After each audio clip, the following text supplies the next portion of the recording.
નમસ્કાર, આપ જોઈ રહ્યા છો નેશન પ્લસ ન્યૂઝ. હું છું આપની સાથે હેતલ ભગત. વડોદરાની વરણામા પોલીસે 26,000ના વિદેશી દારૂ સાથે એક ઇસમને ઝડપી પાડી વધુ કાર્યવાહી હાથ ધરી છે.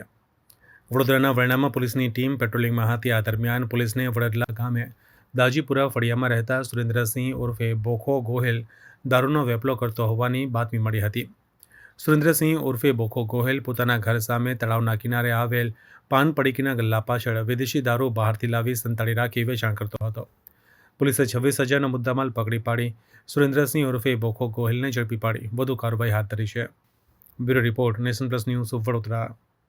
સમાચારોના સતત અપડેટ માટે નેશન પ્લસ ન્યૂઝના યુટ્યુબ ચેનલને સબસ્ક્રાઇબ કરો, બેલ આઇકન દબાવો અને ફોલો કરો ઇન્સ્ટાગ્રામ, ફેસબુક અને ટ્વિટર પર.